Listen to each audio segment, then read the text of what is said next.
Welcome everyone. Thank you for coming out tonight for this presentation, which is funded by the Greater Worcester Community Foundation's Rosemary Davis Grant. Tonight's presentation is brought to us by the Nashua River Watershed Association. Their mission is to work for a healthy ecosystem with clean water and open spaces for all human and wildlife communities where people work together to sustain the mutual economic and environmental well-being of the Nashua River Watershed. Tonight we are joined by Gaynor. Gaynor has been an educator with NWRA for a number of years, in addition to her work as a river classroom guide and Discovery Museum traveling science teacher. And with that, I will hand it over to you. Thank you so much, Rachel. I'm very excited to be back at the Thayer. It's a great space.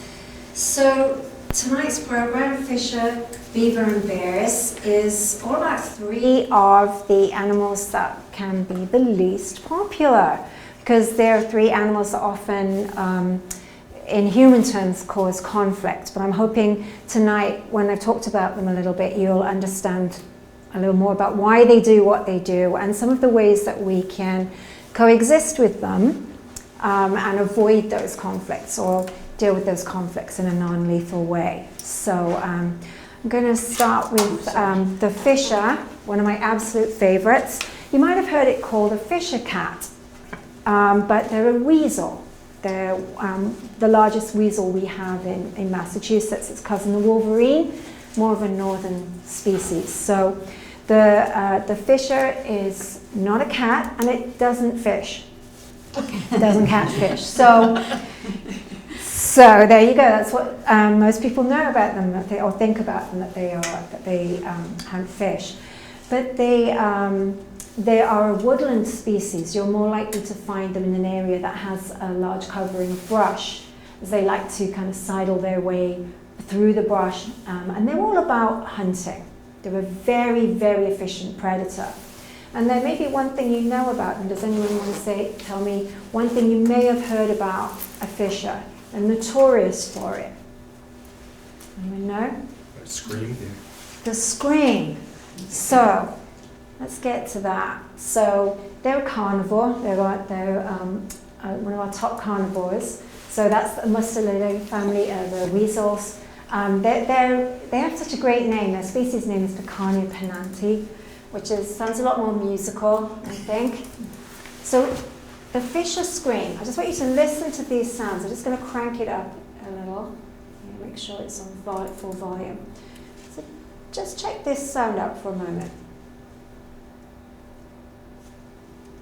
Are you ready?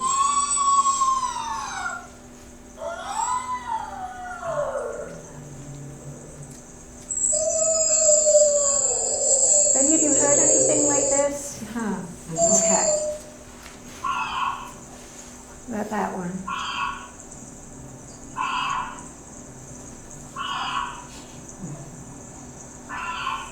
Gets really good in a moment.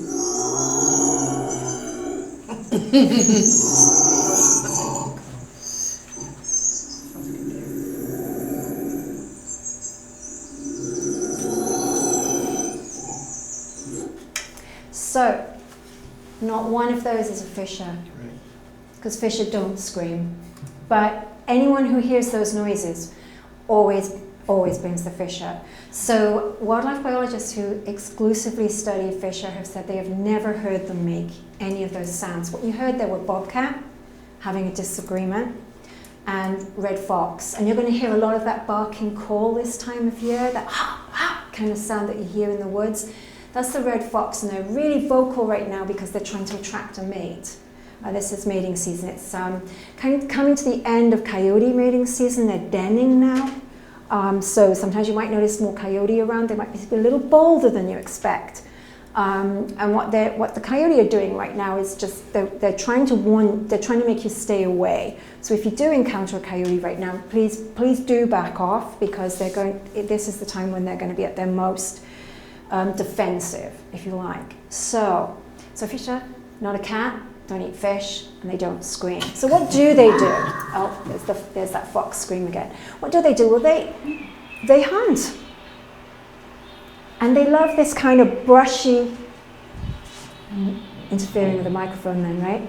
So they interfere with they like to hide in amongst this brushy undergrowth. And this is usually all you would see of a fisher, is that briefest glimpse, and then they're gone.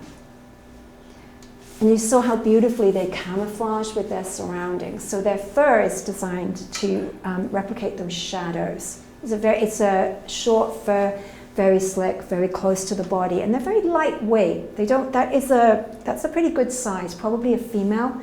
The males get a little bit larger, but usually they'll be about that size. So as part of my Fisher Charm Offensive, I wanted to share with you a little bit of cell phone footage that my friend Bert took in his yard of a young fisher. So it had come to his yard, and it was near the bird feeder, and it came to the bird bath. And it was a 100-degree day, so what does any self-respecting fisher do? It got in the water to cool off. You see how alert it is, looking around all the time. It has those big saucer-like ears. They have fantastic hearing. So very much on the alert, but desperate for a drink, desperate to cool down. And then it went on its way without bothering anyone. But they cover quite a large range with that loping gait. This particular fisher I picked up last year on one of my trail cameras. Any idea what it's checking out, what it's looking out for? Look at the picture and see what else you can see in the picture. Beaver. Beaver, yeah. So there was a beaver. This pond was completely iced out. Beaver keep a section of the pond clear. So the beaver had created a little hole that it could come out of to access some of the trees on the edge, the bark on the edge. And the fisher came every day just to investigate. Let me turn the sound off on this one because the wind was really strong. Do you see how agile it is? So built for climbing, leaping and loping. That is a really big one. It's in peak condition. So obviously hunting was good in that area. Their long tail is great for balance. They have a wonderful, they're wonderfully adapted for what they do. Their back feet are particularly well adapted because they can rotate them the way that I can rotate my wrists. So their back feet rotate, which gives them this fantastic ability to run up a tree, turn around, and they can run down head first. So if they're in pursuit of something or trying to get away from something, that gives them a great ability. A lot of people will call them vicious. That's usually the next thing that people say about them. They'll say they're nasty, they're vicious. They have great notoriety as cat killers. But to be honest, there were 1,000 harvested fisher that were sampled, and their stomach contents were sampled. And in 3 of them, there were actually some DNA of domestic cats. So they're not the big culprit. It's more likely to be that red fox again. And sometimes great horned owls. Great horned owls like to eat domestic cats. So one of the best ways you can protect a domestic cat is don't let it outside. So, okay. So this fisher, a different fisher, but I found this one coming up to one of the beaver lodges that I monitor. So again, it's checking out to see if there's been any interesting activity. Look how bold it is. It's right at the camera. They're not easily intimidated because they will stand their ground if you do happen to encounter one. Not likely. I forgot to ask you, how many of you have seen one in the wild? Oh gosh, that's a lot. There's usually just 1 or 2 of us. Great. Where did you see them when you saw the fishes? I saw a group just running across my backyard from one corner to the other, and I was going to ask you, are they mostly active in the daytime or nighttime or both? Both. It really depends on, yeah. So it depends. Or as with all these animals, it depends. Usually they will be active dawn and dusk, but if it's really quiet, they'll be active any time of the day. So there was I think, a father, a mother, and a young one. There were 3. Okay. And by the time I said, what are those? They were Right. gone. I would say that it would be a female and her Okay. 2 young. because they just mate. The males will seek out the females. So this is another time that they will be breeding now. So the males seek out the female. They mate with as many females as they can find. So they'll stay with that female for a few days. They mate multiple times, and then they move on. And the female, they don't raise their young at all. In fact, they will kill kits if they find them. So that would be the mom looking after the young. She has a special den, a birthing den, a natal den, and then she'll almost immediately move those kits to a nursery den to raise them. But we'll also know of different locations to shift them if they need to. And then after just under a year, they'll need to move on, because if they're in her territory, then she's going to fight with them, because food is scarce. She needs to look out for herself. Any idea how long a fisher female is pregnant? Throwing some strange questions at you tonight, but I just wondered if anyone's heard this. It's one of the most fascinating facts. It's effectively 11 months. Oh, wow. Because they have delayed implantation. So as soon as she gives birth, she will go out and mate again. But the cells will not implant until the fall. And then the embryo will develop. Do they always give birth in the spring? Yes, they give birth in the spring, because they're looking for a time when food is most abundant. Though they're active all year, they don't hibernate at all. And so that's why they're ambush predators. And one of the reasons that people think of them as being vicious is because they're really good at what they do. They're very clever. They have a fantastic memory as well. So if they know there's a weakness in in someone's chicken coop, they will exploit that to the max. And that's how we ended up with this one, because it just showed up one time too much. And that one, this is the only thing we have that was actually dispatched by someone, because they just had it. But they will wait outside a burrow for days until that animal comes out. They'll watch its habits. They'll know when it's going to come out, and they want to kill it quickly, eat it, expend as little energy as possible. So that's kind of the weasel way of things. So, as I was saying, they're great climbers. I don't know if you can see it on there, it's just going along that log. You may sometimes see them over streams or crossing rivers on those logs. Again, those fantastic flexible feet, that long tail makes it very easy for them to travel. Almost any time you see them, they're on the move. They're on a mission. This one goes off across the ice. That was a couple of years ago. And this one plays a little game of hide and seek for a moment. Do they swim? They can. They don't like to, but they can. Yeah, there it is. They're kind of like the ghosts of our forests. So they will eat rodents, they'll eat frogs, they'll eat small mammals, rabbits, other animals, kits, young birds. And they are the porcupine's only successful predator. So a porcupine's only defense is this. These guys can turn on a dime. So as soon as the porcupine turns around and quills are up, it will come around and get it in the face, get it in the throat, and they will exhaust it. So if you ever happen to be in the forest and you find an upside down porcupine that's completely hollowed out, I'm sorry, it's a bit gruesome, but this is what they do. They'll kill it, flip it on its back, and they'll completely clean it out, just as if someone's preparing a skin. You'll know that a fisher did that, because they're the only animal that cannot get quilled. So they're very, very good at that. So, okay, so moving on to one of my absolute favorites, the North American beaver. This is our largest rodent. The South American capybara is the largest on the continent, but the beaver is our largest rodent. This one's a youngster. This one unfortunately was roadkill. Their family name is Castoridae, and that's to do with the castor sacs they have. So they have both They have castor sacs up inside, and they have anal glands as well, which they use for marking. The castor sacs are used specifically for marking their territory. So let me play you a little bit here.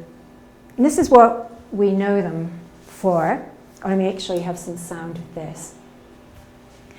So they fell trees to get at the little branches at the top. It's not the whole tree itself, and it can seem very wasteful, but we've created this situation because before humans came, the riverbanks would have been more like this.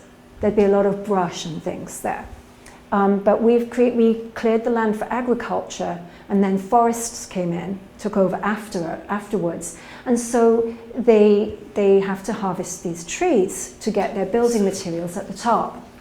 So this one's been working a few nights. I kind of fast forwarded this to show you. You see how they can stand up using their tail as a rudder so they don't peel backwards. I love his little face. He's listening very intently because he could hear it. And you'll notice if you see beaver on video, they go munch, munch, munch, and they're like, you know, when it gets down like this, they'll be listening because they're listening for that creak, because they, you know, so they can get out of the way. Sometimes they do get killed. Sometimes they misjudge it and they'll get killed by the tree. That has happened, but in the main they don't. But people always ask me, why do they leave some trees behind? You must have seen this, especially along the Nashua. They've been working on a great big maple or something. They get most of the way through and then they suddenly leave it. But like us, they have a really big to-do list. So something comes up and they don't get to finish that tree. So they'll do something else. And they might completely forget that they were working on that particular tree. And then of course that tree will die. Eventually it's going to fall down, and they will be able to use the branches and sticks at the top, but they won't be good for eating at that point because all the cambium will have dried up. The cambium is the green stuff inside. When you were kids, you used to peel sticks and you see that green stuff. That's what they're after. So they don't eat wood, but they eat the cambium, the lignum of the tree. Okay. And what do they do with it? Well, they make these great caches. So they bring their food down to the water because they're safe as long as they're in water. And this is the matriarch of a colony I've been watching. You can see this is this January. So they have a winter cache that they keep in the water. And even if the pond were to ice out,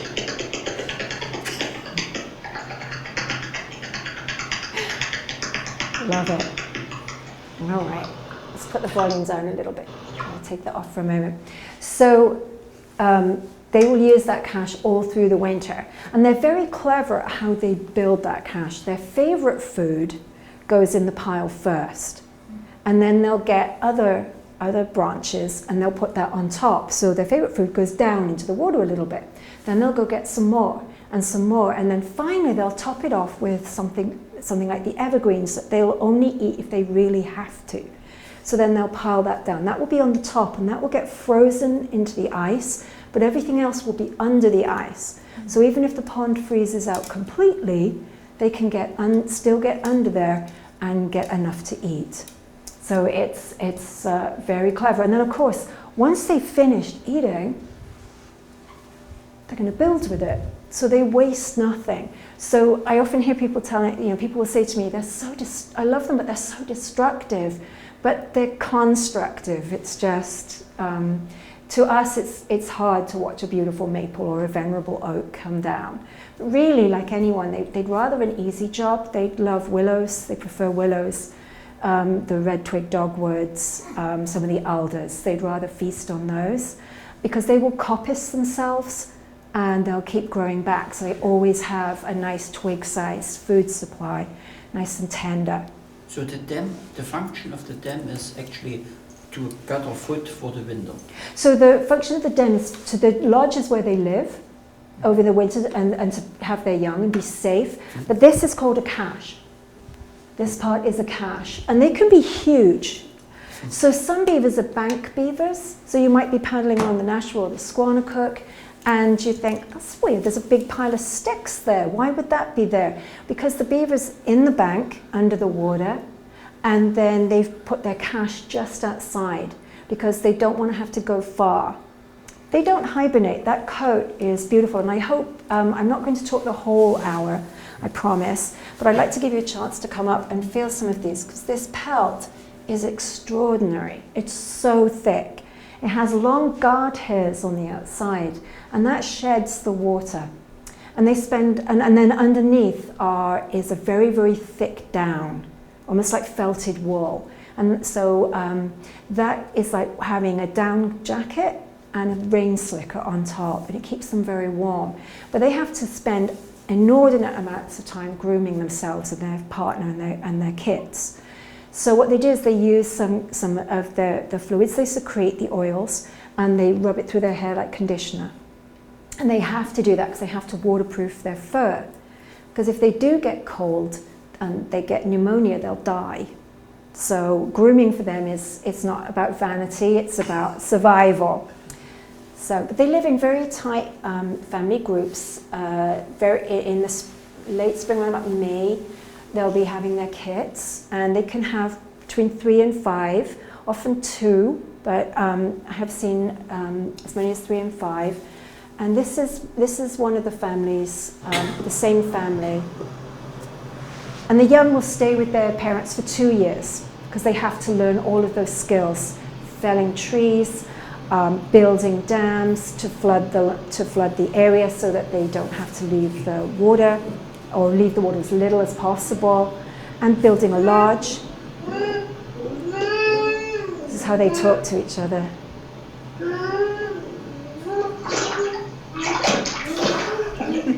Such a brat.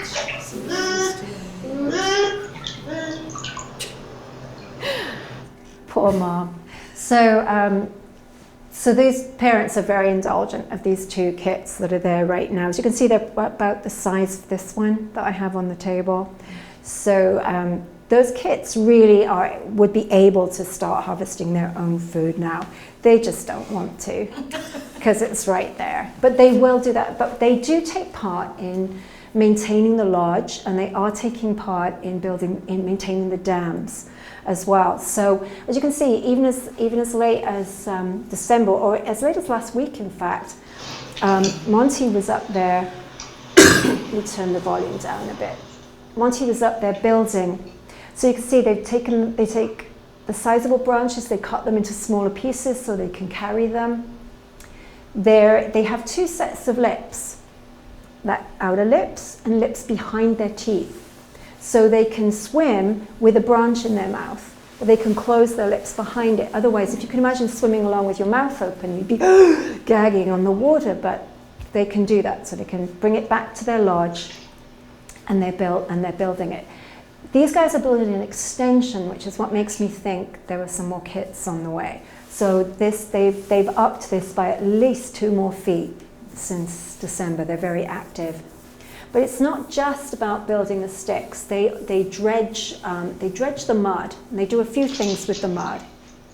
So here, the female builds just as much as the male. So the female here is putting in mud and packing it in between the branches, and that makes it like stucco, right, on the outside, and it hardens like cement and keeps them really safe from predators.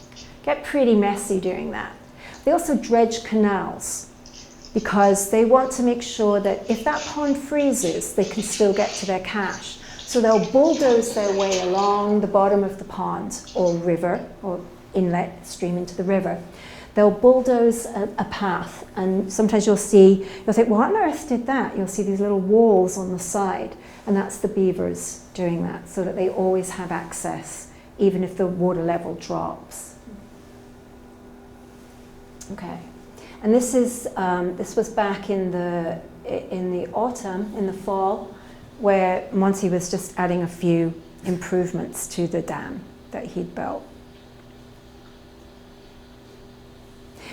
The area where he's built it is near a small bridge, so I'm keeping my eye on that because I don't want it to become an issue for the condo complex. So if it did, There are flow devices that can be installed so that so there are special things called beaver deceivers. They're big PVC, not PVC, big flexible pipes, and they go inside a mesh, and the beaver can't tell where the leak is. So it will come up, it will go over the dam, out under the bridge, and they cannot stop that flow. So they'll stop trying to do it. Because they're not driven crazy by the sound of water.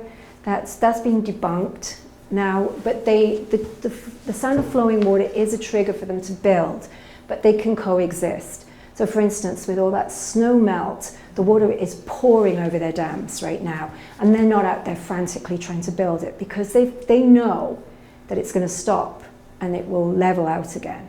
So they're not going to waste energy on building a dam 2 feet higher than it needs to be. Okay, because in the winter they lose 30% of their weight, so every calorie is precious.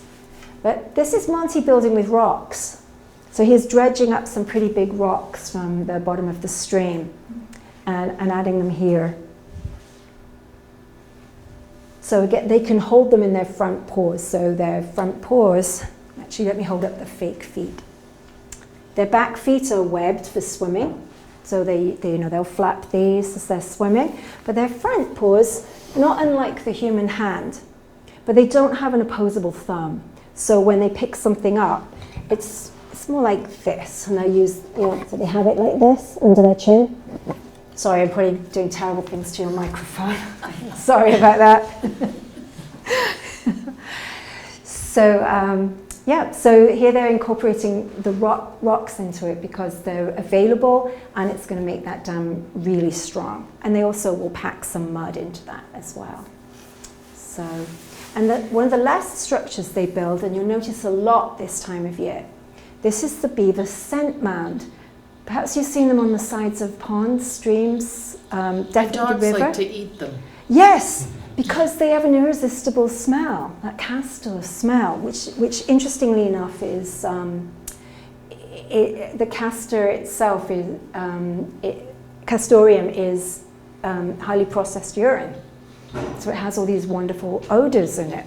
But that's what Monty's doing here, building the scent mound, and my squelching sound was Monty squirting out some castor on it leave a scent marker there and say, this is my territory, so keep out. So, but dogs like them, yeah. And if a dog goes on them and dog pees on there, if you had a camera on that, the next night, the beaver will come along, because I've seen them do this. They don't pee on them, they just eat them. Oh, they just eat them, interesting, yeah. Well, I think it's because it's oil. it's oily, it smells great, and it was a food additive in sodas and vanilla ice cream, probably when we were all young. Vanilla ice cream, they used to add it. Yeah, it was another reason why the poor beaver was extirpated from this area. So one was that incredible pelt that they have. And the other one was the castorium, because they use it as a fixative in perfume. And it's also used as a flavor, but they don't do that so much now. It's still used as a fixative in perfume, but not to the extent it was.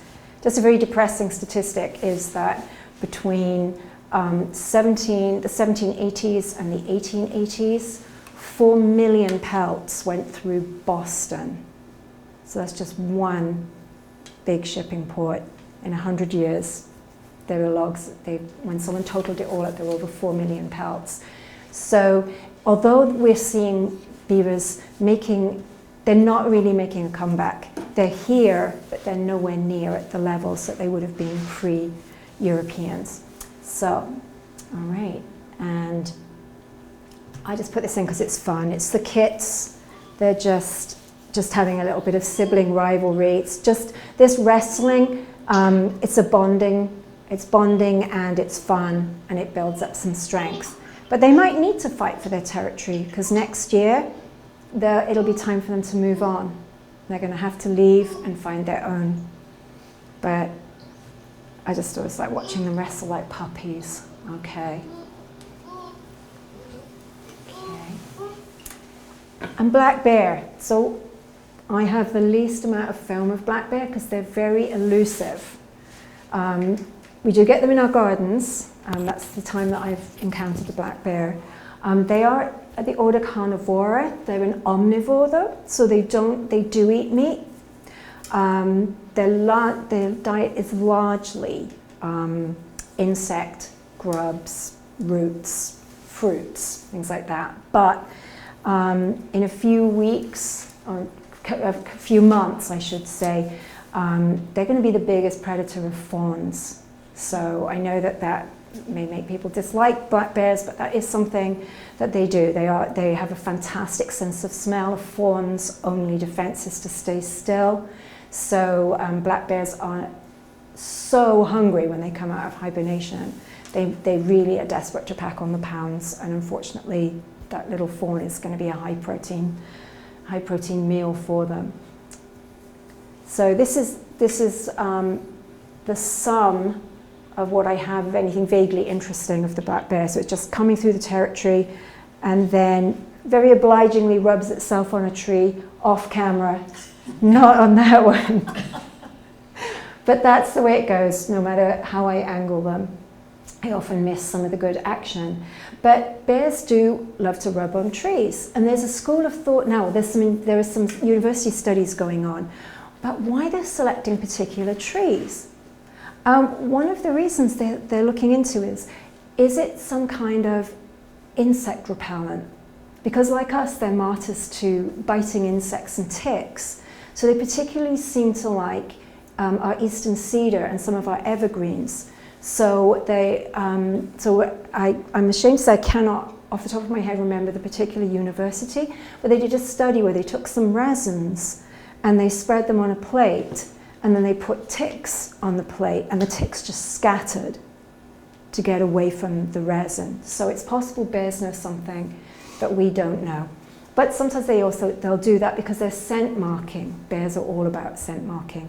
And they learn a lot about their world by their sense of smell, by their sense of taste. So when a bear cub goes out with its mother, because again, unlike beavers, both sexes take care of the young. With a black bear, it's the female that raises the young. The males, again, are a liability. They're not safe around the cubs. But she will take out the cubs and she teaches them what to eat. And you'll see them mouthing things. They'll mouth a lot of foods, and they learn from their mom what's safe for them to eat. So she also teaches them about making dens. So again, when you're a large mammal that needs to pack on the pounds, you don't want to have to travel too far. So you find somewhere to eat, you're going to make a nice little mattress, and if you can and it's safe, you're going to bed down there. And so they'll do that. You'll sometimes see them pulling together evergreens and grasses and things like that, and they'll bed down right there. So, but obviously she's going to teach the young to get away when there's any danger and they go up a tree. They're safest up a tree. So this was in the fall. This is my friend Alan's out of his window of a pretty sizable sub-adult, so not quite a full grown-up. And this black bear was eating hickory nuts. Alan has tons of hickories in his garden. So the bear was very delicately picking up the hickory nuts, because they have the jaws to be able to do that. They're a very hard nut to crack, hickories. So black bears have the equipment and the strength needed. So even squirrels have trouble with some of those nuts. So we spent a happy couple of hours just feasting. Because in the fall, they undergo something called hyperphagia, and that means they lose the ability to be satiated. So, kind of like folks at Thanksgiving, they're like, yeah, I could take more pie.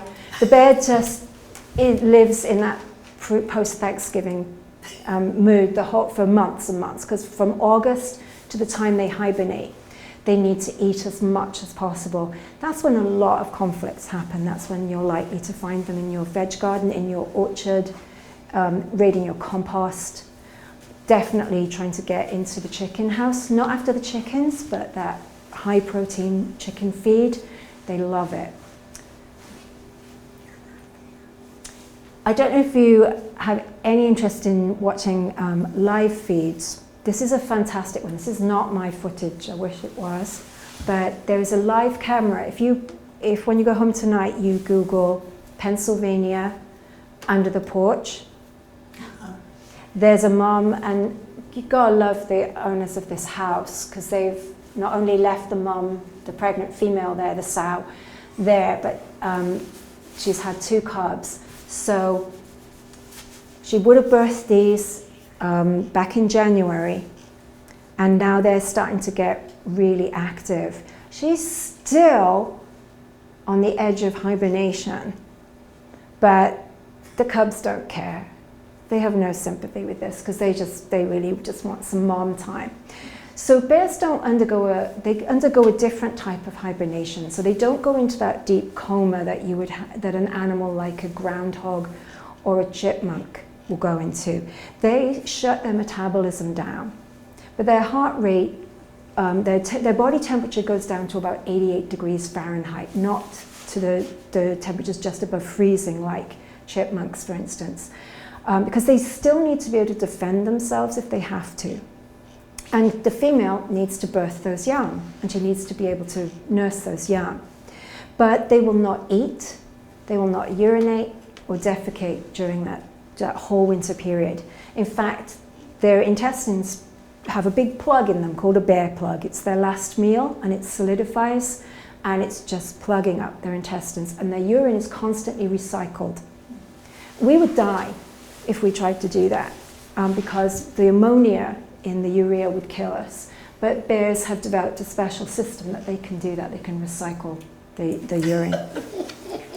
They're relentless, aren't they? So they're fun.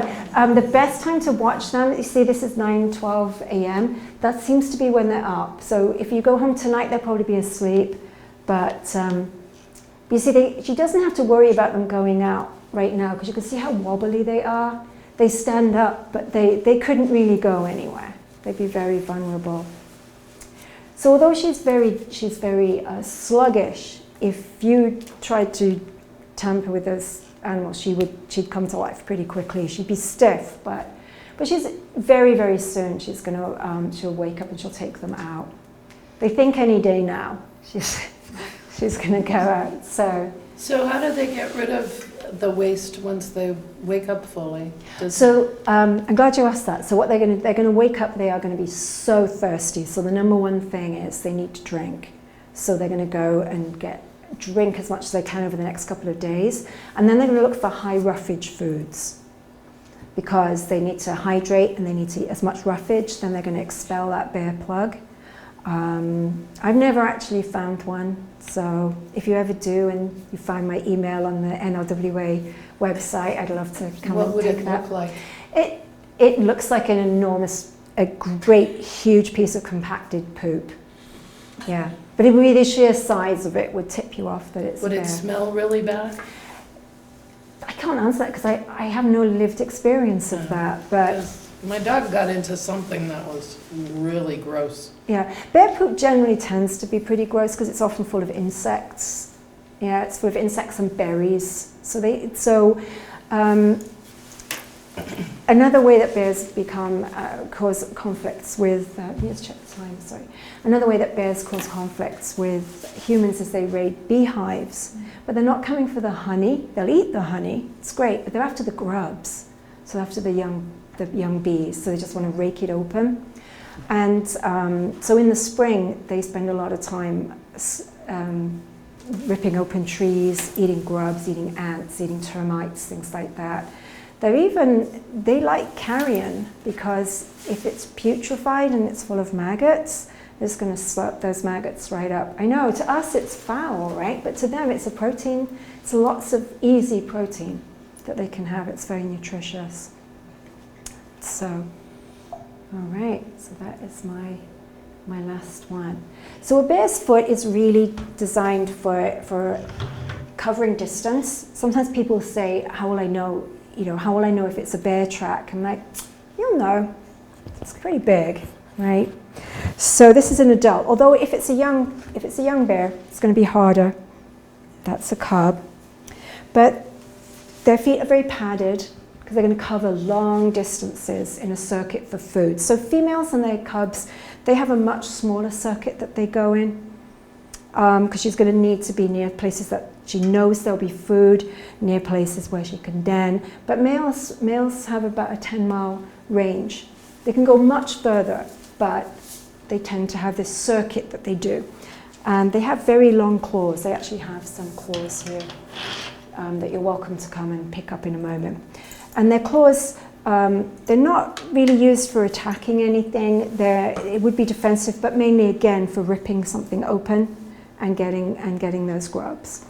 That's what they're after. They will fight each other. Males will fight when the young are 2 years old. The female's going to go back into heat, and all the males locally are going to try and find her, because everywhere she pees, they're just going to be following her, and they're going to want to mate with her. And if you end up with two males in the same area, they're going to fight for that female's attentions. But they tend to be very solitary. They're really not looking for a fight, but they become a problem if they can get into our sheds, into our houses. Fun fact, bears don't have collarbones. So if their head can get through something, if their head can fit through, the whole bear can get through. So if you have a dog door, you might want to make sure you're careful about that. Because there's video of them getting through, obviously a large dog, like a black lab's door or something like that, they can get right through and get into the house, because everything compacts down. Which is good, because when they're hibernating, they might want to be inside a tree. They're going to need to squeeze into the smallest space they can. So, let me see, so they do hibernate, so they do not have, their fur is not as thick and plush as the beavers. So it's a pretty nice dense coat, but it's more like a dog coat, because they're gonna be all wrapped up and hunkered down out of the most extreme weather. All right. So, do you have any questions? Anything that you're curious about? What percentage of the body weight does a bear lose? Oh, in the winter, an enormous amount. They lose at least 40%. And so if they go into hibernation and they have not packed on enough pounds, and we're talking hundreds of pounds. So if they have not packed on enough weight, they can starve to death during hibernation. Or they'll come out in really bad condition and they'll get ill. Black bears tend to do better in winter than grizzly bears, because the winter conditions and grizzly bears hibernate for much longer. So the bears of the West Coast, they have a much harder time of it than us. What's the hibernation time for bears around here? I'm sorry, say that The again. hibernation time for bears around here. Well, it's changing. So it used to be that you could say in surety that it would be safe to put your bird feeders out in December, and you'd know that nothing was going to raid your bird feeders until March. But the seasons are shifting. In the 30 years that I've lived here, this is not scientific fact, this is just my own observation. I've noticed the seasons shifting, and definitely this year the bears did not hibernate until well into December. So it depends on the conditions. If food's still available, they get more sluggish, but they will stay. They call it walking hibernation in the late fall. So yeah. I wondered about the populations of each in Massachusetts. I have read that the bears are increasing. Yes. But I wondered about fishers. Fisher have a self-limiting population. So if food is scarce, the female won't breed. She won't go into heat. I cannot remember the exact. I don't want to give him an inaccurate percentage. There are many fatalities in the young. Not many young make it to adulthood. So their populations tend to stay small. The other reason is us. because we're increasingly encroaching on their territory. So they absolutely have to have woodland to be in. That's where they, for their lifestyle. But they won't do well in farmland, anything like that. So, but beaver, again, I can't tell you the exact number of beaver in Massachusetts, but they are making a comeback. But a lot of them get killed on the road. I've seen 3 this week. Probably the young dispersing, the 2-year-olds. And you can, if they are considered a nuisance, they can be trapped, and they have to be euthanized. They can't, in Massachusetts, it's illegal to move animals. The bear population has increased significantly. I know that last year, I think it was there were 480 bears were shot, were harvested, because they have to register that. If you ever want to look at those statistics, you'll find them on the Fish and Game website. So, you see, the thing with black bears is the mother she's such a good mom, and the beavers, they're such good parents because the young stay for 2 years. So they survive. And that's the real difference with the fisher. So, yeah. So I live near a pond, and there's been beaver cutting down trees, but I don't know where they went. Like, there's no beaver dam near that part of it, so they would have to drag those branches, or do they eat the whole branch, or would they drag those branches like across a pond? Like, yeah, they will. Once far- it's in the water. Well, there's quite a lot of drag actually. I shouldn't say that, because when they're swimming with them, it's quite a lot of drag. Right. So they lop off the branches, and then what they want is to have a sizable branch that doesn't have too much drag on it. So then they'll hold on to it with their teeth, and they'll swim across the pond with it. Okay. Yeah, absolutely. But they're trying to make it as easy for themselves as they can. So they'll cut it into sections. They've done a lot of work along the roadway. The road goes between the pond is on each side, Right. and I'm so disappointed that I haven't seen any of this action. Right. I've only seen them like swimming around, Yeah. but they've also taken this big tree that has 2 branches and gnawed half of it here and then half of it here and half of it, like, then they must have forgotten about it, like Right. you said. So Yeah. that tree is, I'm sure, dead, and it's going to fall into the water. Right. And then they'll use it, but they won't get any nourishment out of it, because Yeah. as you know, if you have a vole and it girdles one of your trees, it cuts off all the xylem and phloem to the tree, and the tree will die. Yeah. So there won't be anything harvestable from it. Usually beavers tend to be crepuscular, so very early in the morning and dusk, but the beavers that I observe, they'll come out at 3 in the afternoon because it's very quiet there. So like us, it's gorgeous today. I'm sure they were out there. Yeah. I have lots of film of them out around about 3 in the afternoon, grooming in the sun, just hanging out.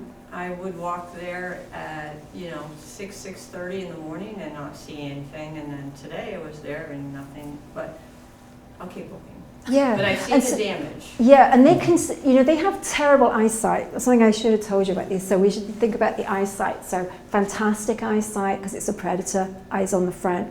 Terrible eyesight. Look at the size of the beaver. Look at those teeny little doll eyes right there. I mean, and that's because they don't, it's really easy what they're going to, they're not predators. They can swim to the edge. They can see that there's vegetation there. I should also say they eat lily pads, lily roots, cattails, the tender part of cattails. They love aquatic plants as well. So come the spring, they're going to be chowing down on all that, and they have a varied diet. But yeah, they have tiny eyes. So if you stay very still, the key to watching beavers is to get there early and stay late, and just be really still. Wear brown, wear greens, and just sit and stay. And if they don't notice you, they'll just happily go around their business. Yeah. There's a guy on Facebook that does beavers, I think in Michigan. He just films them all the time. Is that Mike? Mike's Yeah. Beavers? Yeah, it's great. Is It's great YouTube. yeah. I recommend that. Yeah, it's good. And this is one of the, I mean, he is actually literally there filming, and these beavers are bold, so it's They're used great. to them. Yeah, and I'm so envious because I shouldn't say envious. I don't begrudge him it. I would love to. I would love that to be my experience. It tends to be harder. Most of mine is remote because I put my trail cameras out there, go out into the water, and I put them on trees in the water to get them going by. But fisher, again, you could look out the window and see one in your yard, but they're a lot more elusive. They really don't like human habitation. They don't want to be around your garden. They like the deep woods. Beavers will make a home in a drainage ditch. As long as you don't bother them, they won't bother you. But black bears, they prefer a forested area, but they need access to water. They really need to be near water as well. So you're welcome to come up. If anyone would like to come up and touch these, the only thing I'm going to ask you not to touch, please, are the faces. Although I'm doing it now, sorry, but because they're a little more fragile. They've had a lot. They travel a lot with me. But I'd love you to come and check out the skulls. The beaver skull is great. See these fantastic rodent teeth. So they're like potato peelers. So they gnaw and they gnaw and they peel. They do these nice little sharp cuts. And the front of their teeth, they're so orange because it's enamel. Very strong enamel, and there's iron in it as well. So it makes them extremely strong and able to bite into wood. But the back is dentine, just like ours, just same kind of dentine and enamel.